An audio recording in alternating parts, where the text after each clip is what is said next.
ہمارے چینل میں خوش آمدید۔ تو چلیے شروع کرتے ہیں آج کی کہانی۔ مشین کی کھٹ کھٹ مسلسل میری نیند میں خلل ڈال رہی تھی۔ میں کبھی چارپائی پر ایک جانب کروٹ بدل رہی تھی تو کبھی دوسری جانب کروٹ لے رہی تھی، مگر سلائی مشین کے شور کی آواز مجھے کسی طور بھی چین لینے نہیں دے رہی تھی۔ اوپر سے سورج عین سر پر آ کھڑا ہوا تھا اور اس کی بڑھتی ہوئی تمازت ماحول میں حدت بڑھا رہی تھی۔ آہستہ آہستہ نیند میری آنکھوں سے دور بھاگتی جا رہی تھی اور میں مندی مندی آنکھیں کھول کر آس پاس کا جائزہ لینے لگی۔ اماں روز کی طرح تخت پر بیٹھی سلائی مشین پر جھکی ہوئی تھیں۔ کمزور نگاہ کا موٹا سا چشمہ آنکھوں پر ٹکا ہوا تھا جو بار بار پھسل کر ناک پر آ ٹکتا تھا، اور نگاہیں مشین پر جمی تھیں۔ یہ اس گھر کا روز کا معمول تھا کہ اماں صبح سویرے ہی سلائی مشین لے کر بیٹھ جاتی تھیں اور پھر اماں ہوتی تھیں اور ان کی سلائی مشین ہوتی تھی۔ سلائی مشین بہت پرانی ہو چکی تھی تو اس کی کھٹ کھٹ کی آواز پورے گھر میں گونجا کرتی تھی، اور روزانہ ہی یہ آواز میری نیند میں خلل ڈالا کرتی تھی۔ کبھی کبھی تو میں اس آواز سے بہت تنگ آ جایا کرتی تھی، اور جب بھی اماں کو منع کرتی کہ وہ سلائی مشین صبح ہی صبح لے کر نہ بیٹھا کریں تو وہ صلاواتیں سنانے کو ملتی کہ کانوں سے دھواں نکلنے لگ جایا کرتا تھا۔ اس وجہ سے میں نے اماں کو کچھ بھی کہنا چھوڑ دیا تھا اور کانوں پر تکیہ رکھ کر سونے کی کوشش کرتی رہتی تھی۔ میں جب بھی اماں کو صبح سویرے سلائی مشین لے کر بیٹھنے سے منع کرتی تو اماں الٹا مجھے پر ہی چوٹ دوڑتی اور بے نقد سناتی تھیں، کیونکہ میں اکثر سلائی مشین کو برا بھلا بھی بول دیا کرتی تھی، اور یہ بات اماں کو بے حد ناگوار گزرتی تھی۔ ہمارے گھر کا چولہا ہی سلائی مشین کی وجہ سے چل رہا تھا۔ اگر یہ نہ ہوتی تو ہم لوگ تو بھوکے ہی مر جاتے اور کسی کو بھی خبر نہ ہوتی۔ چونکہ ہم لوگ بے حد غریب تھے، اس لیے کوئی بھی رشتہ دار ہم لوگوں سے ملنا پسند نہیں کرتا تھا۔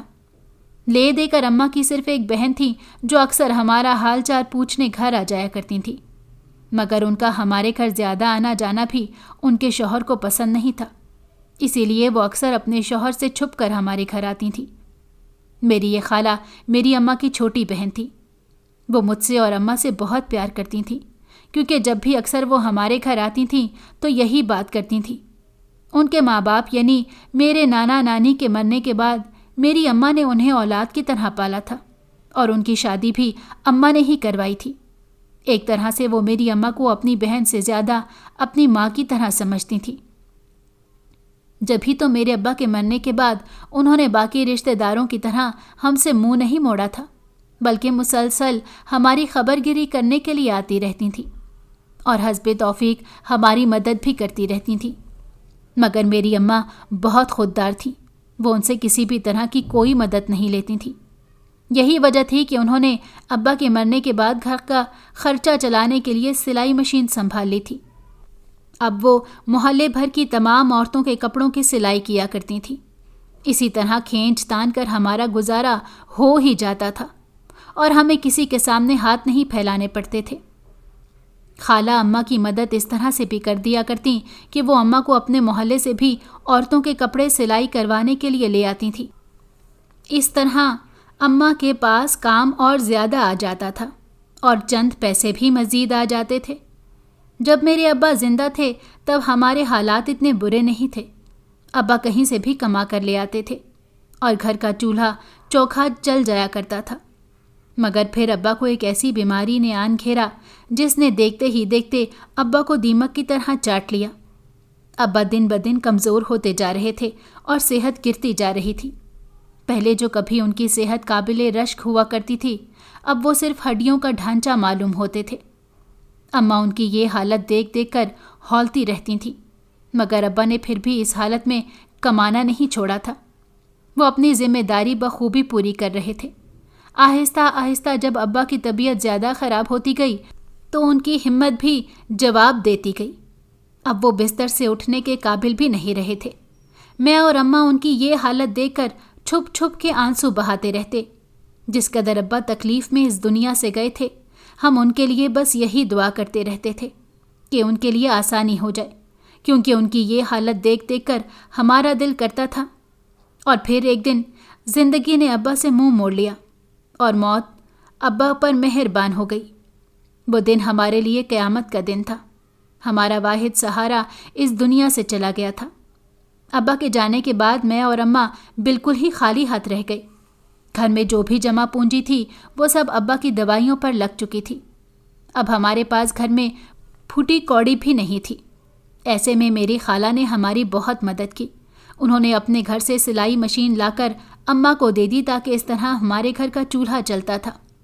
ایک یہ وجہ بھی تھی کہ ہم لوگ خالہ کی بہت قدر کرتے تھے، کیونکہ ایک وہی واحد رشتہ دار تھیں جو برے وقت میں ہمارے کام آئی تھیں، ورنہ سارے اپنوں نے ہم لوگوں سے منہ موڑ لیا تھا۔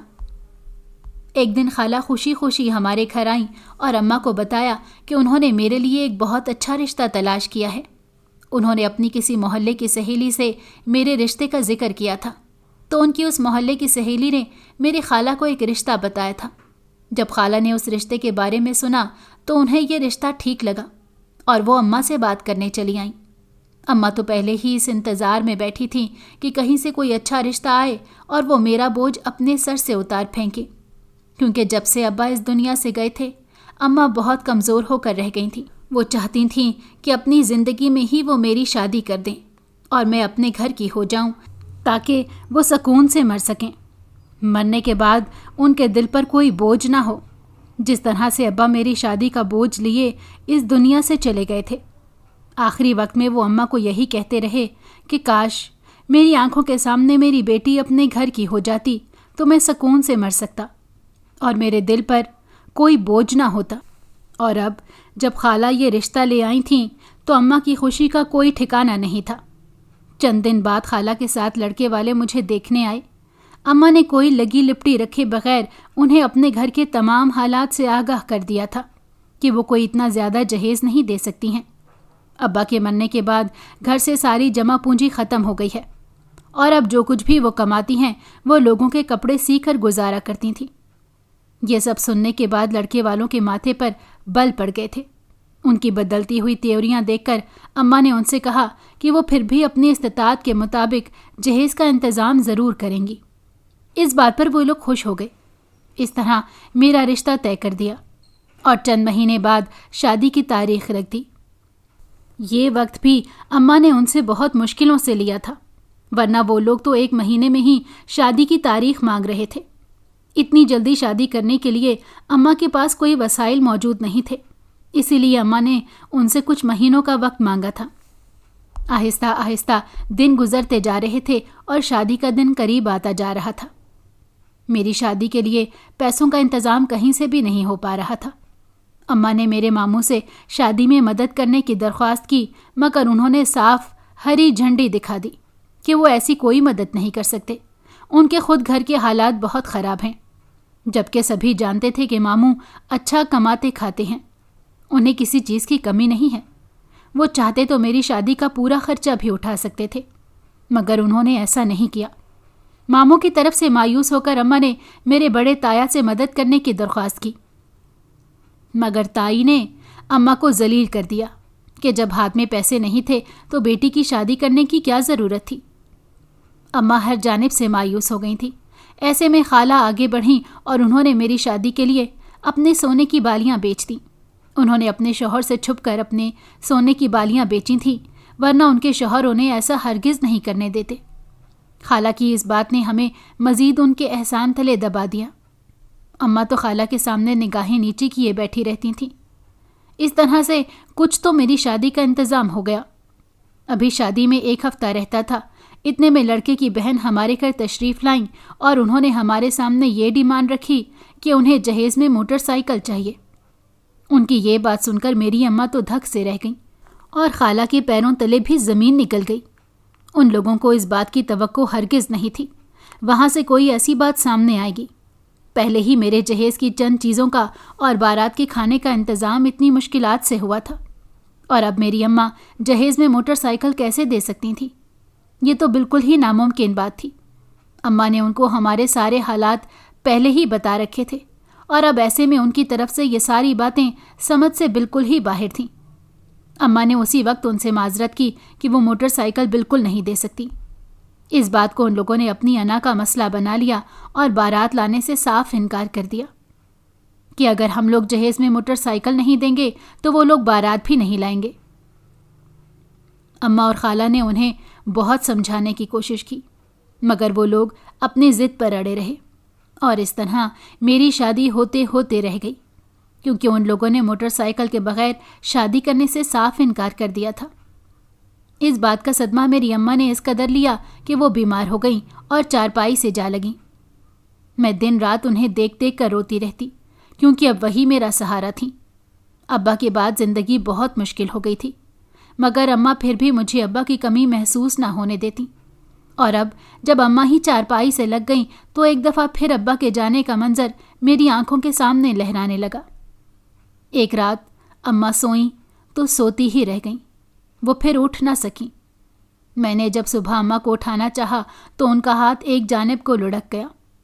میں اپنی جگہ پر دھک سے رہ گئی۔ میں نے پھر سے اماں کو ہلایا تو اماں بالکل بے سدھ پڑی تھیں۔ میں بھاگ کر برابر والی رشیدہ خالہ کے ہاں گئی اور انہیں گھر بلایا۔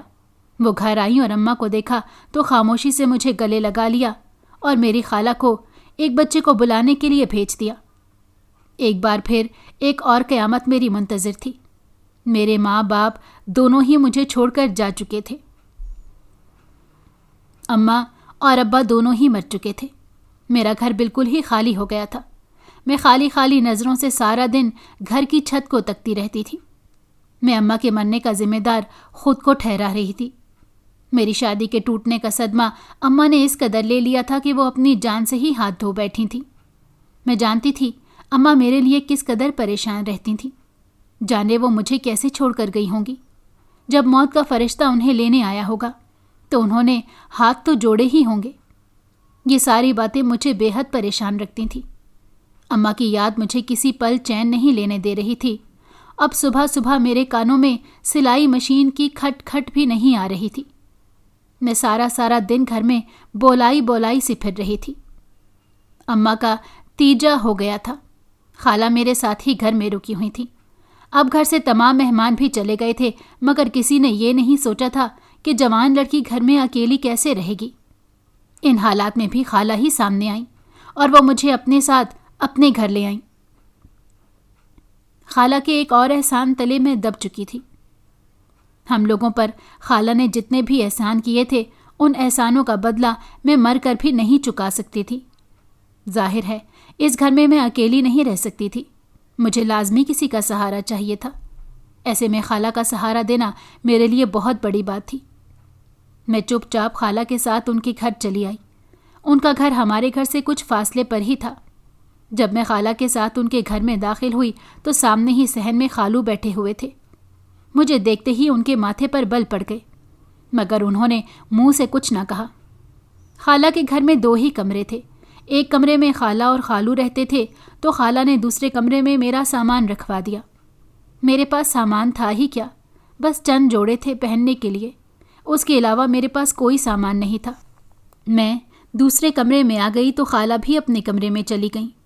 کچھ دیر بعد خالہ اور خالو کے کمرے سے ان کے لڑنے کی آوازیں آ رہی تھیں۔ خالہ ان سے کہہ رہی تھیں کہ یتیم بچی سمجھ کر ہی مجھے اس گھر میں رہنے دے، مگر خالو کسی صورت بھی راضی نہیں ہو رہے تھے۔ کچھ دیر تک ان کے لڑنے کی آوازیں آتی رہیں اور میں دوسرے کمرے میں پریشان بیٹھی رہی کہ اگر میں یہاں سے پھر نکال دی گئی تو میں کہاں جاؤں گی۔ میرے پاس تو اس گھر کے سوا اور کوئی ٹھکانہ بھی نہیں تھا۔ کچھ دیر بعد خالو گھر سے باہر چلے گئے۔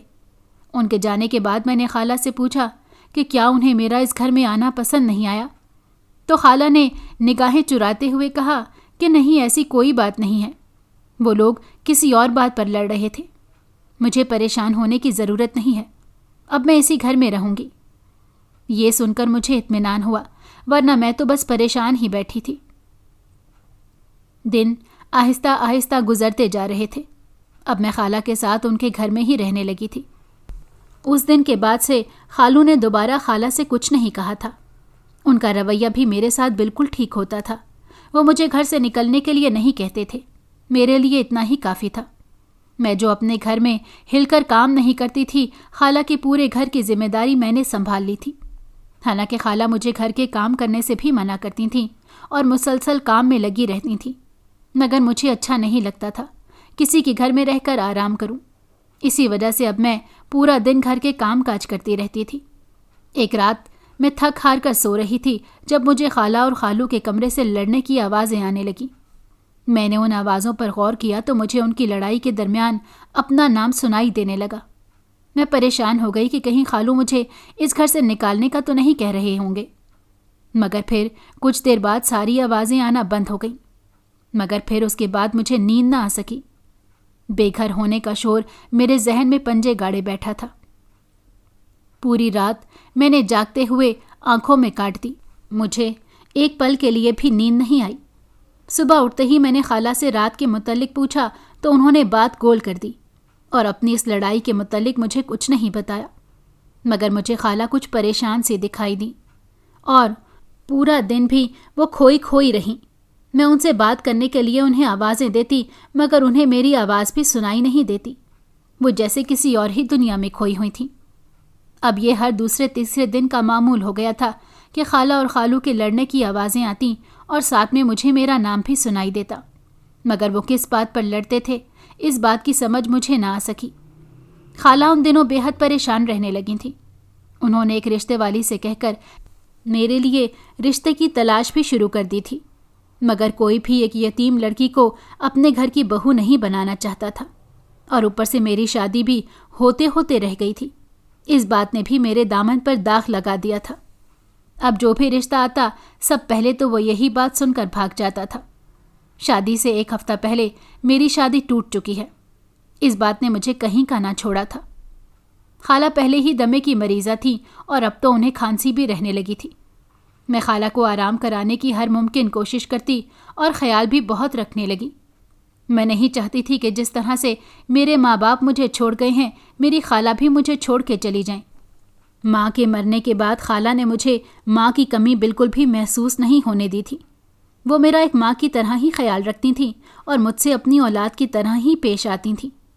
خالہ کی کوئی اولاد نہیں تھی، وہ بچپن سے ہی مجھے اپنی بیٹی کی مانند محبت کرتی تھیں اور میں بھی انہیں اپنی ماں کی جگہ سمجھتی تھی، مگر وقت کو جانے کیا منظور تھا۔ خالہ کی طبیعت بگڑتی ہی جا رہی تھی۔ میری آنکھوں کے سامنے میرے ماں باپ اس دنیا سے چلے گئے۔ اس خالہ کو کھونے کا دکھ میں نہیں اٹھا سکتی تھی۔ اب خالہ ہر وقت بیمار رہنے لگی تھیں اور وہ ہر وقت یہی کہتی رہتی کہ میرے مرنے کے بعد یہاں سے بھاگ جانا، اس گھر میں نہیں رہنا۔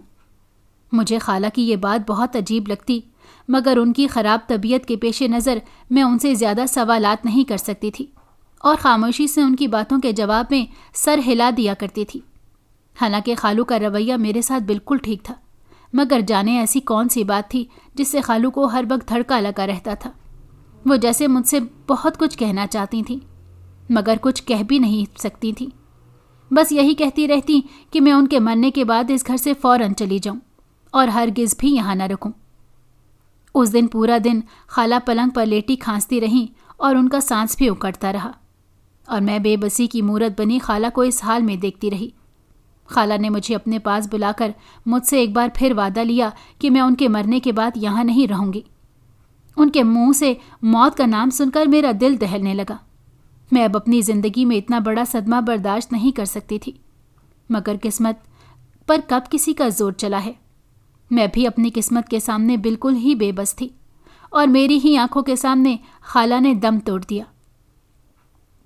ایک بار پھر ایک اور قیامت مجھ پر ٹوٹی، مگر میں ہر بار کی طرح زندہ رہی۔ میرے سارے رشتے ایک ایک کر کے اس دنیا سے رخصت ہو گئے تھے، مگر میں زندہ تھی۔ اس وقت شدت سے میں نے اپنی موت کی دعا مانگی تھی۔ خالہ کی تدفین کے بعد میں سوچ رہی تھی کہ مجھے اس گھر میں رہنا چاہیے یا نہیں، مگر میں کوئی فیصلہ نہیں کر پا رہی تھی کہ مجھے کیا کرنا چاہیے۔ اگر میں اس گھر سے نکل بھی جاؤں تو کہاں جاؤں گی؟ اس بھری دنیا میں تو اب میرا کوئی بھی نہیں رہا تھا۔ ماموں چند لمحوں کے لیے خالہ کی تدفین کے وقت آئے تھے، اس میں بھی مجھ سے بات کیے بغیر ہی چلے گئے۔ انہوں نے یہ تک نہ پوچھا کہ میں اس گھر میں کیسے رہوں گی۔ خالہ کی میت سامنے رکھی تھی اور عورتیں باتیں کر رہی تھیں کہ 1 ہفتہ پہلے شادی ٹوٹ گئی، ضرور لڑکی میں کوئی عیب ہوگا، جو یوں 1 ہفتہ پہلے لڑکے والوں نے بارات لانے سے انکار کر دیا۔ پھر اس کی ماں بھی مر گئی اور اب اپنی خالہ کو بھی کھا گئی ہے۔ یہ لڑکی ہی منحوس ہے، جس گھر میں جائے گی وہاں منحوسیت ہی پھیلائے گی۔